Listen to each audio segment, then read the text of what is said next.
Before we begin, make sure to subscribe to the channel and hit the notification bell so you never miss the next part of this intense mafia romance story. The first thing Isabella Romano noticed about the new driver wasn't his suit. It wasn't the way he opened the car door with quiet precision or how he scanned the surroundings like a trained soldier. It was his face. Sharp jaw, dark eyes, calm expression, the kind of handsome that didn't try, it just existed. She leaned closer to her cousin Sophia as they stood at the top of the marble steps outside the Romano estate. "He's too handsome to be just a driver," she whispered playfully, her lips barely moving. Unfortunately for her, someone else heard. The Romano estate wasn't just a mansion, it was a fortress. And at the center of it stood the man who ruled not only the property, but half of New York's underground world. Don Alessandro Romano. Tall, imposing, dressed in a perfectly tailored black suit, his presence alone could silence a crowded room. He didn't need to raise his voice. Power followed him like a shadow. And right now, his dark gaze was fixed on Isabella. Not soft, not amused, focused. The dining hall that evening was filled with crystal chandeliers, long polished tables, and men who carried guns beneath their jackets. Family dinner, Romano style. Isabella tried to forget the way Alessandro had looked at her earlier. After all, she wasn't afraid of him. Not exactly. Okay, maybe a little. She had grown up around him. He was 8 years older, her father's closest ally before her father passed away. Since then, Alessandro had become head of the family and her legal guardian until she turned 25. Which was in 3 months. Not that she was counting. Dinner was halfway through when she made her mistake. The new driver stood silently near the far wall, hands folded behind his back. His name was Matteo. He had joined the Romano security team 2 weeks ago, and rumors said he had a military background. Isabella reached for her glass of water and accidentally dropped her napkin. Matteo moved immediately, stepping forward to pick it up before it touched the floor. Their eyes met for half a second. She smiled. He didn't. But something flickered in his gaze. And that was enough. "You seem distracted tonight, Isabella." The voice was calm, too calm. Alessandro hadn't raised his tone. He hadn't even looked at her directly, but the fork in his hand had stopped moving. She straightened in her chair, just tired. "From what?" he asked smoothly. Sophia kicked her lightly under the table as a warning. Isabella ignored it. "From being surrounded by overprotective men," she replied lightly, taking a sip of water. The room went silent. Some of the men at the table exchanged glances. Alessandro slowly set his fork down. "I protect what belongs to me," he said, his voice low but firm. The words shouldn't have made her heart skip. But they did. "I don't belong to anyone," she replied, lifting her chin. The tension in the room thickened like smoke. Across the hall, Matteo stood perfectly still, but his jaw tightened. Alessandro finally turned his head toward her, their eyes locked. There it was again. That intensity. "That's where you're wrong," he said quietly. The glass in his hand cracked. Not shattered. Cracked. A thin line ran across the crystal surface as his grip tightened. No one moved. No one breathed. Then Alessandro stood. The chair scraped loudly against the marble floor. "Dinner is over." Just like that, the men at the table rose without question. Within seconds, the hall began to empty. Isabella stayed seated. She refused to look intimidated. Alessandro walked around the table slowly until he stood beside her chair. Up close, he was even more overwhelming.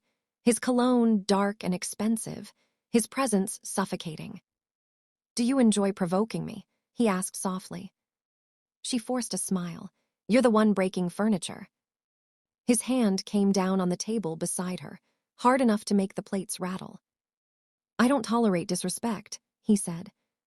It wasn't disrespect, it was a compliment. "To my driver."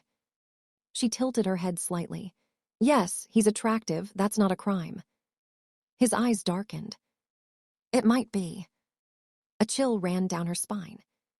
You forget your position, he continued, his voice dropping lower. Mateo works for me. And I do. The words slipped out before she could stop them. That was the real issue, wasn't it? For years, Alessandro had controlled everything, her education, her schedule, her security. Every event she attended had guards. Every trip required approval. She was 24. Not a prisoner. You live under my roof, he said. You carry my name. I carry my father's name. Silence. A dangerous kind. Alessandro's expression shifted, just slightly. Her father had been the only man Alessandro ever respected as an equal. I made a promise to him, Alessandro said quietly, to protect you. Protection doesn't mean ownership. For a long moment, they simply stared at each other. The air felt electric. Finally, Alessandro stepped back. You will stay away from Mateo, he said firmly. She laughed softly. Jealousy doesn't suit you. His jaw tightened again. This isn't jealousy. Then what is it? He didn't answer. Instead, he turned toward the door. But before leaving, he gave an order without looking back. Mateo is reassigned, effective immediately. Isabella's heart dropped. Reassigned. Because of her. That wasn't fair. The heavy doors closed behind Alessandro, leaving her alone in the massive dining hall. She hadn't meant for things to go that far. It was just teasing. Just harmless words. Right. But deep down, she knew the truth. This wasn't about Mateo. This wasn't about a driver. This was about control. And for the first time, she had challenged the most powerful man in New York in front of his entire crew. Upstairs in his private office, Alessandro poured himself a drink. His mind replayed her words. He's too handsome to be just a driver. The thought burned. He didn't care about Mateo. He cared about the way she smiled, the way she looked at another man. And that terrified him more than any rival family ever could. Because enemies could be eliminated. But feelings, those were dangerous. And Alessandro Romano did not allow himself to be weak. Downstairs, Isabella stood from her chair and stared at the cracked glass on the table. She touched the thin fracture line with her finger. He nearly broke the table. Over a compliment, she should have felt afraid. Instead, she felt something else. Something thrilling. And that was the real problem.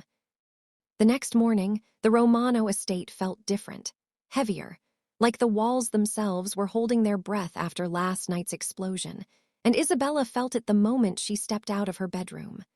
Guards nodded respectfully but avoided eye contact. Maids moved quickly through the halls.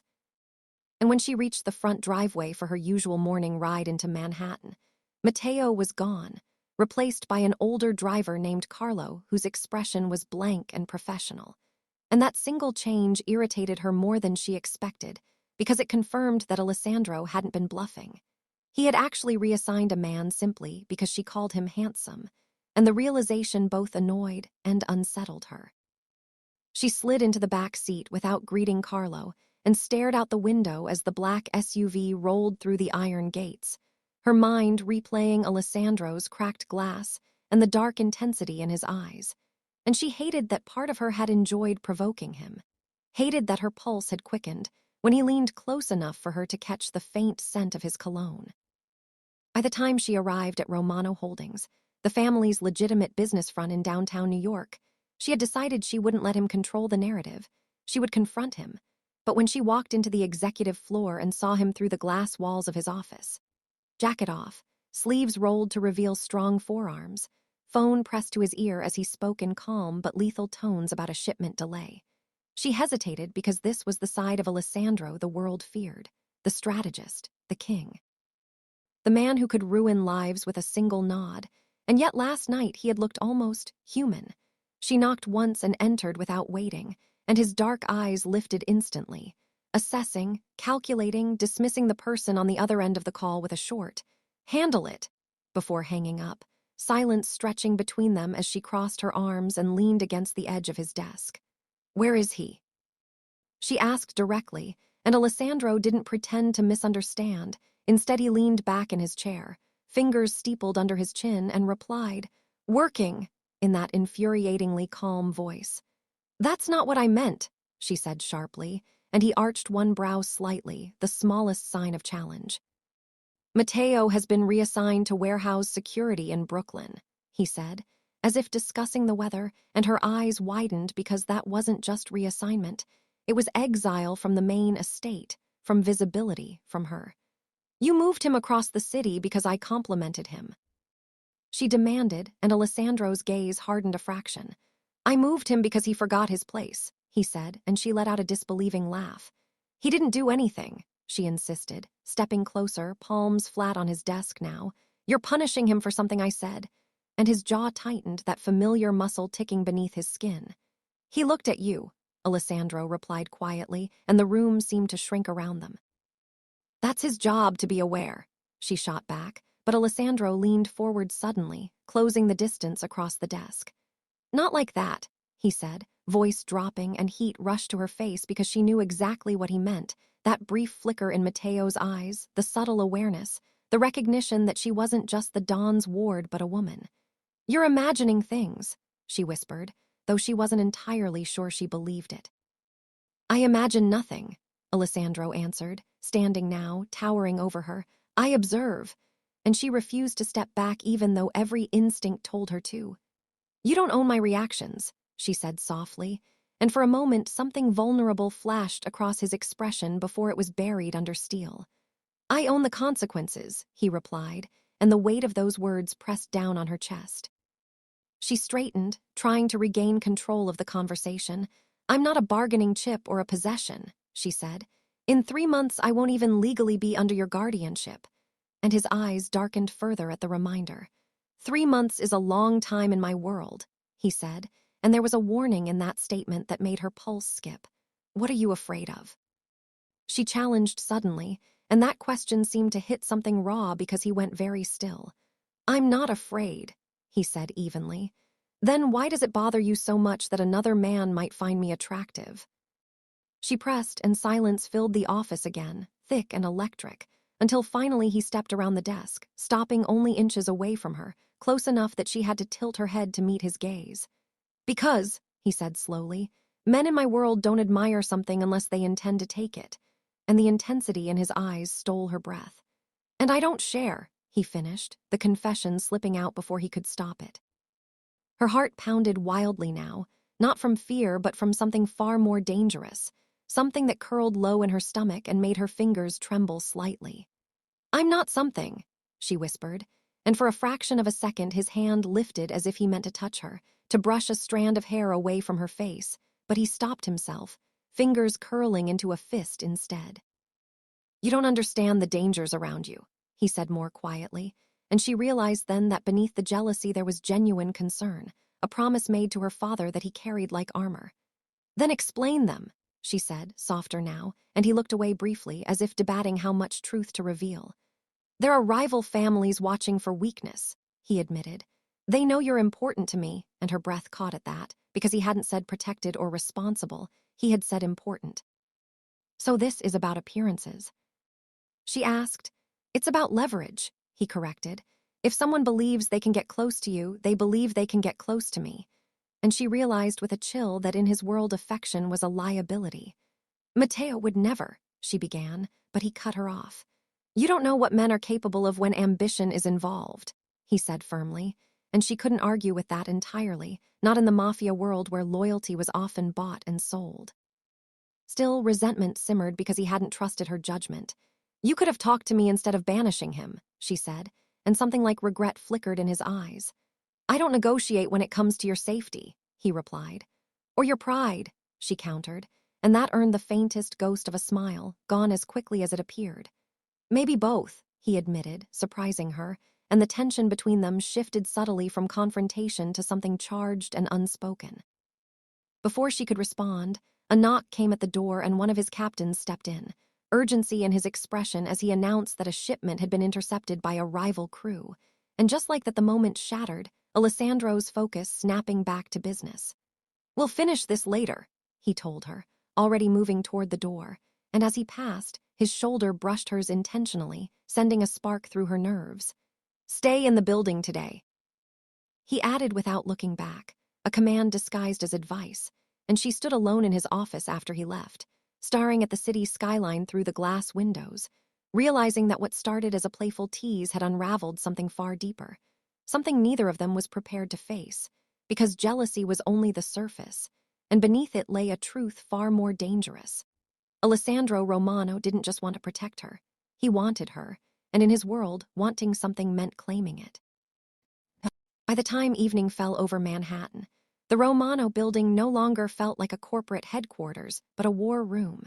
Tension humming through the glass walls as men moved quickly with hushed voices and loaded weapons hidden beneath tailored suits.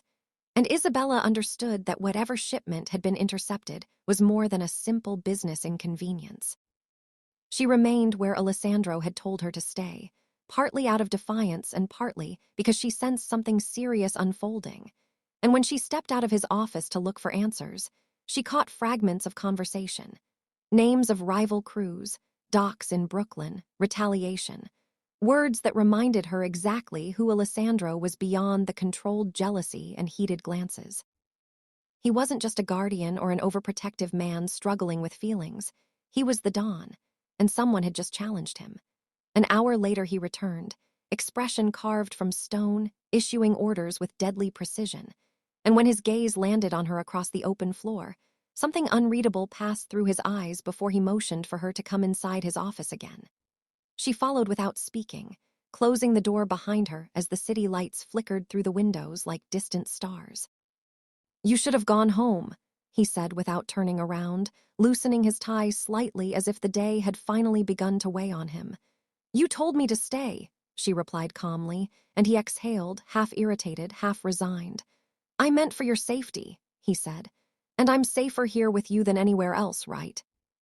She challenged softly, and he finally faced her, studying her as though trying to decide whether she understood the gravity of that statement. "That depends," he answered, and before she could ask what that meant, his phone buzzed again with an update. One of their warehouses had been set on fire. Isabella's stomach dropped because this wasn't just business rivalry, it was escalation. "Is this because of me?"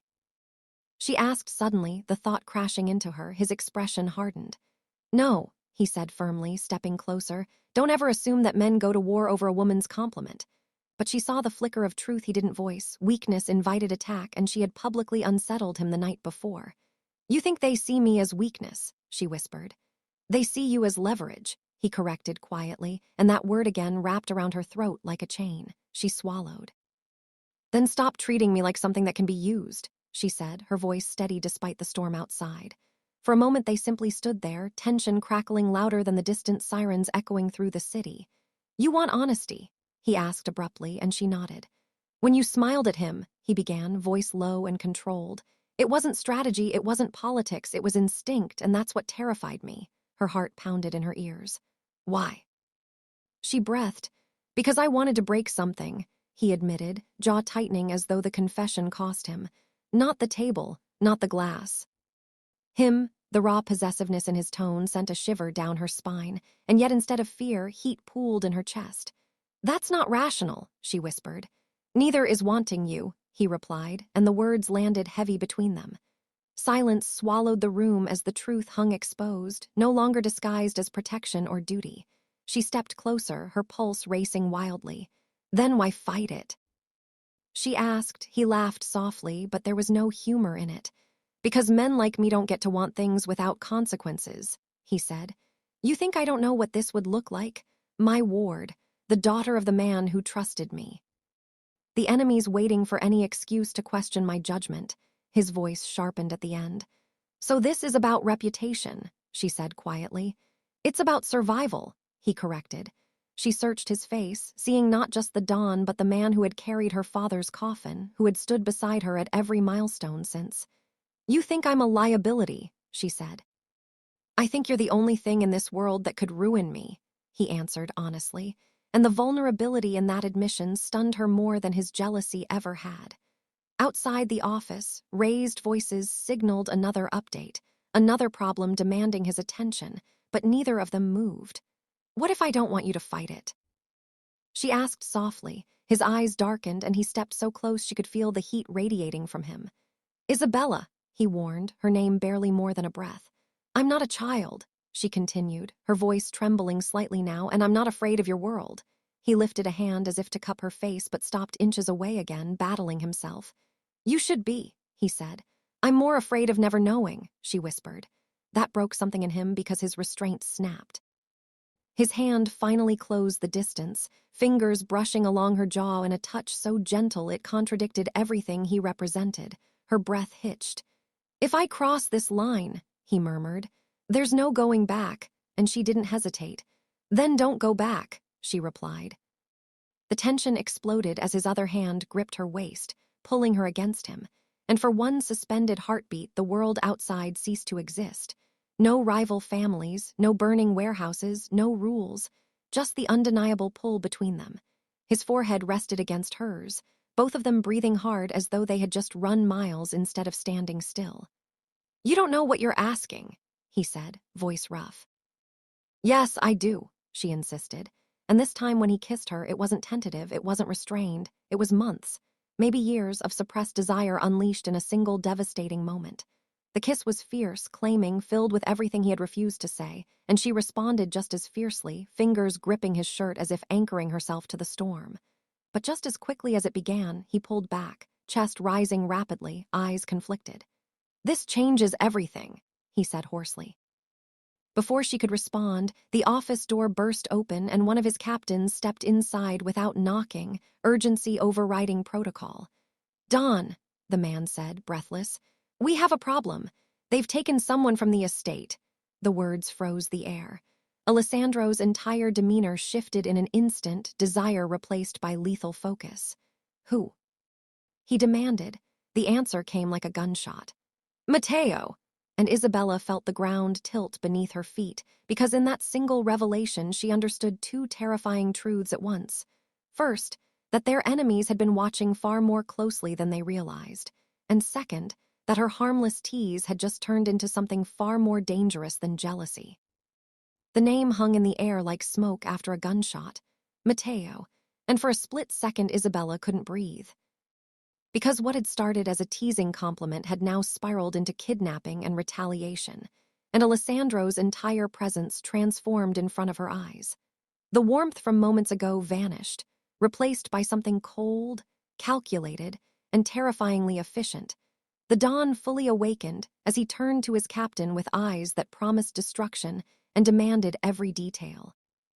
Matteo had been intercepted leaving the Brooklyn warehouse, their convoy blocked by two black SUVs, gunfire exchanged, two guards injured, Matteo taken alive, and the rival family's calling card left behind at the scene like an invitation to war. Isabella's stomach twisted with guilt, because even if this wasn't directly her fault, she couldn't ignore the chain reaction her words had triggered. And Alessandro seemed to sense the direction of her thoughts, because before she could speak, he cut her off sharply, telling her not to assume responsibility for men who chose to play dangerous games. But beneath his hard tone, she saw something else. Anger not just at the rivals, but at himself for underestimating how closely they were watching. Within minutes, the office became command central, phones ringing, orders flying, locations mapped across screens, trusted lieutenants gathering like wolves preparing for a hunt, and through it all Alessandro moved with ruthless precision, issuing instructions without hesitation, every decision sharp and final. Isabella stood near the window, hugging her arms around herself as she watched the transformation, realizing that this was the reality of loving a man like him. Because whether she admitted it out loud or not, love was exactly what had begun to bloom in her chest. After the room cleared for deployment, Alessandro approached her again, expression severe but eyes softer when they landed on her face, and he told her she would be escorted back to the estate immediately under heightened security. She refused at first, arguing that running away would only confirm to their enemies that she was leverage. But his patience was razor thin now, and he reminded her that defiance in moments like this could cost lives.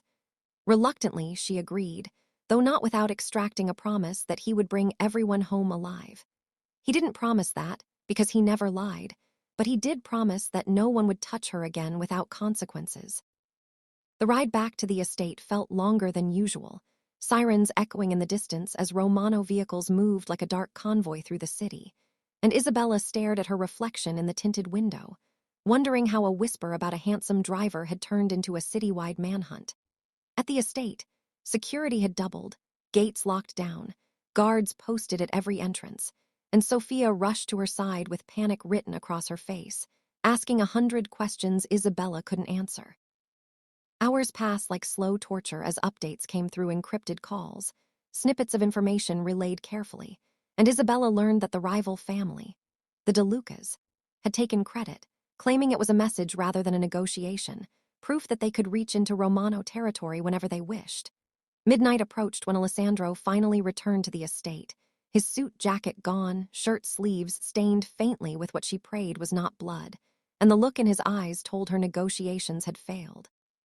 He dismissed everyone else and met her alone in the library, the dim lighting casting shadows across the walls lined with books her father once loved, and for a moment the weight of legacy pressed heavily between them.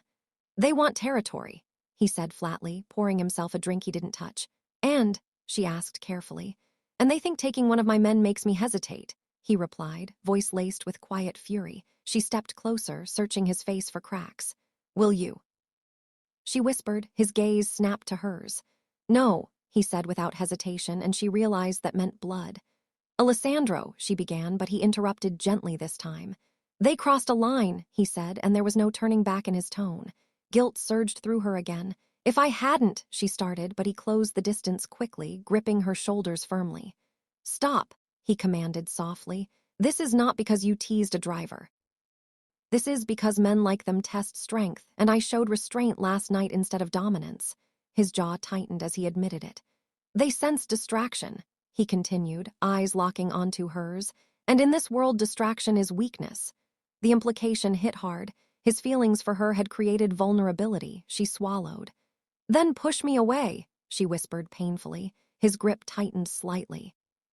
"That's the problem," he said quietly. "I don't want to." And the honesty in his voice cracked something open inside her.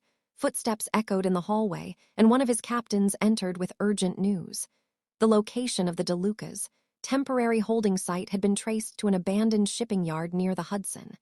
Alessandro's expression turned lethal again as he prepared to leave. Isabella caught his hand before he could walk away.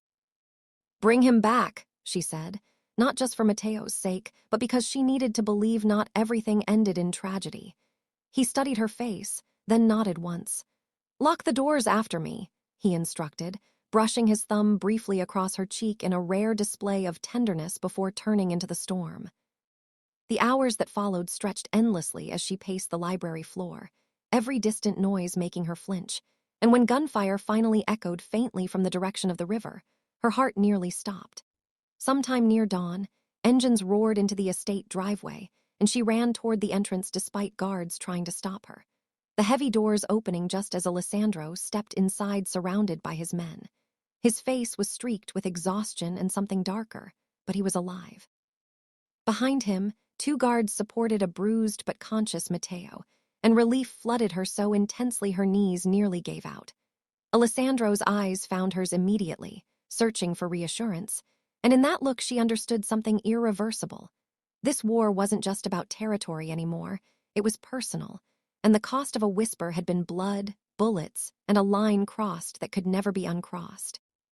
As the sun rose over New York, casting pale light across the Romano estate, Isabella realized that loving a Don meant standing at the edge of violence every day, and the question was no longer whether Alessandro would claim her, but whether she was ready to stand beside him when the world tried to tear them apart.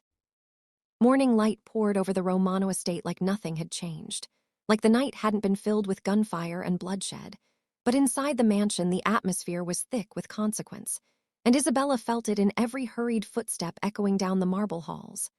Matteo had been taken to the private medical wing on the east side of the estate, bruised ribs, a fractured wrist, and a concussion, but alive, and that word alone felt like a fragile miracle. Alessandro hadn't slept. She could see it in the shadow beneath his eyes and the tightness in his jaw as he stood near the grand windows of his office overlooking the grounds. Phone pressed to his ear as he finalized retaliatory measures that sounded less like business strategy and more like a calculated dismantling of the DeLuca empire. Isabella stood quietly at first, watching the man she loved become the storm everyone else feared, and she understood now that war in his world wasn't chaos. It was chess, precise and merciless. When he ended the call, he didn't turn immediately, but she knew he was aware of her presence because his shoulders subtly relaxed. "They won't try that again," he said calmly, "because they're afraid." She asked softly. "Because they won't be capable," he replied, and there was no arrogance in his tone, just certainty. The weight of that reality settled over her because retaliation meant families would suffer, lines would be erased, and while she knew the DeLucas had struck first, she couldn't ignore the human cost. "Does it ever stop?" she asked, stepping closer. He turned then, studying her carefully. "No," he answered honestly, "it just shifts." That answer should have terrified her, but instead it grounded her. This was the truth of loving a man like him. "Then don't shut me out of it," she said firmly. A flicker of surprise crossed his face. "You don't want to be part of this," he warned. "I already am," she countered, her voice steady. "They targeted your man to send you a message because they saw me as leverage." "That makes this my war too." His eyes darkened slightly at her choice of words, but there was pride there too. "War isn't romantic," he said quietly. "Neither is pretending I don't belong beside you," she replied. Silence stretched between them, heavy but charged, until finally he closed the distance, resting his hands lightly on her waist. "You standing beside me changes the rules," he murmured. "Then change them," she said without hesitation. Before he could respond, another call came through. News that the DeLucas' secondary warehouse had been seized overnight, their financial routes frozen, key allies distancing themselves already. Alessandro moved swiftly, issuing final instructions that would solidify his dominance without unnecessary civilian fallout, and Isabella watched closely, realizing that while he was ruthless, he wasn't reckless. He calculated collateral damage, avoided public chaos, and maintained a code even within violence. Hours later, when Matteo was stable enough to speak, Isabella insisted on seeing him, and Alessandro accompanied her without argument. The medical wing smelled of antiseptic and quiet tension as Matteo attempted to sit up straighter upon their entrance. "Don," he greeted hoarsely. Alessandro nodded once, respectful but authoritative. "You did well," he said simply, and that acknowledgement meant more than any speech. Matteo's eyes shifted briefly to Isabella before dropping respectfully. "I'm sorry," he said. She shook her head immediately. "You have nothing to apologize for," she replied, guilt pricking her chest again. Alessandro's gaze sharpened subtly at the exchange, but not with jealousy this time, with awareness. Outside the room, once Matteo was resting again, Alessandro stopped walking and turned to her. "This ends soon," he said. "The war?" she asked. "The uncertainty," he clarified. She studied him carefully. "What does that mean?" His expression softened just slightly, enough for her to see the man beneath the dawn. "It means I won't allow anyone to think you are accessible leverage again," he said, her heartbeat quickened. "And how do you plan to do that?" she asked. He stepped closer, lowering his voice. "By making it clear you're not just under my protection," he said, "but by my side." The implication sent warmth rushing through her. "Publicly." She whispered. "Very," he confirmed. The idea both thrilled and terrified her because stepping into the light beside him meant forfeiting anonymity forever. It meant rivals would know exactly where to strike emotionally. "You're sure?" she asked. He cupped her face gently, thumb brushing along her cheek. "I was never unsure about you," he admitted. "I was unsure about the cost," her throat tightened. "And now?" "Now I know the cost of pretending you're not mine is higher," he said quietly. Those words settled deeply inside her, not possessive in a suffocating way, but claiming in a way that felt chosen. She leaned into his touch. "Then stop pretending," she said. Later that evening, a formal gathering was arranged at the estate under the guise of a strategic alliance dinner.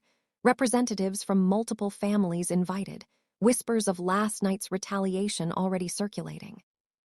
Isabella wore a deep emerald gown that mirrored the strength she felt growing within her, and when she descended the grand staircase, Conversations paused subtly. Alessandro stood at the bottom waiting, dressed impeccably as always, but this time when she reached him, he didn't stand a step ahead. He stood beside her. His hand slid confidently around her waist as he addressed the room, acknowledging alliances, reaffirming territory, and then without hesitation, he introduced her not as his ward, not as a responsibility, but as the woman who stood with him. The declaration was subtle yet unmistakable, and the message rippled through the room like controlled fire. Isabella Romana was no longer perceived as leverage, but as a queen beside the king. Eyes watched carefully, calculating reactions, but no one challenged it. Later, as the evening thinned and the guests departed, Isabella found herself alone with Alessandro on the balcony overlooking the city skyline. "You've changed the board," she said softly. "So have you," he replied. She turned toward him, searching his face. "Are you afraid?" She asked. He considered the question before answering. "Only of losing you," he admitted, her breath caught. "You won't," she promised, though both new promises in their world carried weight. He pulled her closer, resting his forehead against hers as the city lights flickered below. "War has a price," he murmured. "Then we'll pay it together," she replied. And for the first time since that careless whisper about a handsome driver, Isabella understood that the real story had never been about jealousy. It had been about power, loyalty, and the undeniable truth that when a Don loves, he doesn't love quietly. He loves in a way that reshapes empires. The city buzzed for days after the Alliance dinner, whispers traveling through back rooms and private clubs that the Romano Don had made his position unmistakably clear, and Isabella felt the shift everywhere she went. Security tightened, but so did respect, eyes no longer assessing her as leverage, but acknowledging her as something far more dangerous, a woman chosen. The De Lucas, weakened by swift retaliation and strategic isolation, attempted one final desperate maneuver by spreading rumors through the underground network, suggesting Alessandro had allowed emotion to cloud his leadership, and in their world perception could be as lethal as bullets. Alessandro anticipated it, of course, and rather than silence the gossip with threats, he dismantled it with dominance, securing new trade routes, solidifying international partnerships, and making it abundantly clear that business thrived under his rule despite the chaos. Isabella watched closely, learning the rhythm of power not from violence but from timing, and she began accompanying him not as decoration but as presence, listening during meetings, offering insight when appropriate, surprising even his captains with her sharp understanding of strategy inherited from her father. One evening, as they reviewed financial reports in his office, Alessandro paused mid-sentence and studied her thoughtfully. "They're watching how you adapt," he said. "Let them," she replied calmly. "You're not intimidated?" he asked. She met his gaze steadily. "You once told me distraction is weakness. I'm not distracted anymore." And pride flickered across his features. Yet even as stability returned, the threat wasn't entirely extinguished. Intelligence reports indicated a rogue faction within the De Lucas unwilling to accept defeat, men with nothing left to lose, and desperation bred recklessness. Alessandro doubled security discreetly, refusing to show visible concern, but Isabella sensed it in the way his hand lingered longer at her waist, in the extra guard positioned outside her study, in the quiet check-ins late at night. She didn't resent it now. She understood it. One rainy afternoon, while reviewing estate operations with Sophia, an alert cut through the calm. An unauthorized vehicle approaching the outer gates at high speed. Within seconds, the estate shifted into lockdown mode. Alarms silent, but movement swift and precise. Isabella's pulse spiked, yet she remained steady, remembering everything she had learned. Alessandro appeared beside her almost instantly, his presence anchoring. "Inside," he instructed firmly. "No," she replied, holding his gaze. "We face it together." There was no time to argue as guards intercepted the vehicle before it breached the second barrier, gunfire erupting briefly before being contained. The rogue attackers were neutralized within minutes, but the message was clear. They had aimed not at territory, not at shipments, but at the estate itself. Afterward, as rain washed the driveway clean of evidence, Alessandro stood in the foyer issuing quiet orders while Isabella watched the final pieces of uncertainty dissolve. When the doors closed and silence returned, he turned to her slowly. "This is what standing beside me means," he said, voice low. She stepped closer without hesitation. "Then I'm exactly where I belong," she answered. Something shifted permanently in his expression then. Not fear, not restraint, but acceptance. Days later, with the rogue threat eliminated and the DeLuca name effectively erased from meaningful influence, a private ceremony was arranged within the estate chapel, attended only by the most trusted members of the Romano inner circle. It wasn't about spectacle or politics. It was about declaration. Isabella stood at the altar in a gown far simpler than the emerald one from the Alliance dinner, and when Alessandro took her hands, the power he carried felt different. Less like armor, more like foundation. Vows in their world were not poetic promises but commitments forged in loyalty and protection. And when he vowed to stand beside her not out of obligation, but choice, she saw the man her father had trusted completely. When she vowed to share not just his victories but his burdens, the captains in attendance understood that this union was not weakness but consolidation of strength. After the ceremony, as evening settled softly over New York, they stood alone on the balcony once more, the same place where everything had shifted after a careless whisper. "Do you regret it?" he asked quietly, brushing a strand of hair from her face. She smiled faintly. "Calling your driver handsome." A rare smirk touched his lips. Starting a war, he clarified. She considered the question seriously. "It was never about him," she said softly. "It was about us refusing to hide." He exhaled slowly, pulling her closer. "You nearly broke my table," he reminded her. She laughed gently. "You nearly broke the city," she countered. His expression grew serious again as he looked out over the skyline that glittered beneath them. "A king rules alone," he said thoughtfully. She shook her head. "A king survives alone. A legacy is built together," she corrected. Her words settled deep, and for a man who had carried leadership like solitary armor for years, the difference mattered. The world would continue to test them. New rivals would rise, alliances would shift, power would always demand vigilance. But something fundamental had changed. Isabella was no longer the Don's guarded responsibility. She was his partner, his equal force in a world that respected strength above all else. As the wind moved softly around them and the city pulsed with restless energy below, Alessandro pressed a firm, deliberate kiss to her forehead. "They'll think twice before whispering your name again," he said. She looked up at him confidently. "Let them whisper," she replied. "They'll learn the same lesson you did." His brow arched slightly. "And what lesson is that?" Her smile deepened, fearless and certain. "That underestimating me is far more dangerous than calling someone handsome." And for the first time since jealousy cracked crystal and ignited war, Alessandro Romano laughed freely, the sound echoing into the night as king and queen stood side by side, unshaken, unhidden, and ready for whatever storm dared approach their empire next.